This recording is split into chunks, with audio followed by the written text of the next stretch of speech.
The story we're about to tell you took place in November of 1942 during World War II on the Magothy River. It's the story of Sybil Looper, a 12-year-old girl from Baltimore who had a summer house owned by her parents, Dr. and Mrs. Edward Looper, called Eagle Hill, that was on Broad Creek in the Magothy River. Dr. Looper had designed a 38-foot mahogany sloop that he kept at Broad Creek. The sloop had been built in the early 1940s in Crisfield, Maryland. Dr. Looper was very proud of this boat and took out friends and family into the Magothy River and as well as the Chesapeake Bay and even to Annapolis, and they were able to sleep on board when they needed to. It was the end of the sailing season, and Sybil and her father and her older brother all went out for a sail as a last fling before they had to put the boat on dry dock. As they sailed back, they realized that there was a nor'easter. The wind was blowing very strongly, and the boat was heeling quite a bit. As they entered the channel to Broad Creek, they were going past Rock Bar Point. Suddenly, a very strong wind pushed them onto Rock Bar Point, and they were aground. As much as they tried to maneuver, they were not able to dislodge the boat. They worked on it and couldn't do it. What was happening? It was getting darker, and it was getting colder.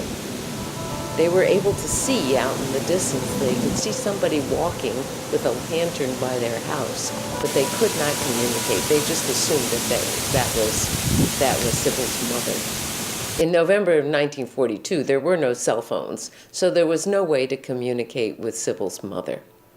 They realized that they were going to have to spend the night on the boat with no hot dinner and no warm clothing. They were not prepared at all. They went down below into the cabin and closed the door. And they found that there were some bottles of water. There were a couple of cans of sardines, as well as a can of green peas. And that was their cold dinner for the evening. But again, it was getting colder and they had no blankets, so they used the sails that they took down from the boat and used those as blankets. They were so tired they fell asleep. In the morning, they were rudely awakened by somebody pounding on the hull. They realized that the boat was heeling very badly. They were able to open up the door to the cabin and found their rescuers, who had managed to walk across the rocks to get to them. The wind had taken all of the water out of the creek, and they realized that they were aground on a pile of rocks. There was no silt and no sand, no dirt, just rocks. Very, very dangerous for a boat. Sybil and her family were able to walk home. Sybil's mother gave her some nice hot cocoa and put her to bed.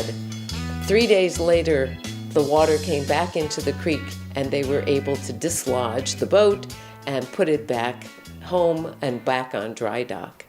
The lesson for sailors, boaters and sailors of all kinds who are sailing on the Magothy River, is to realize that going aground does not mean that you're always going to be on silt and sand.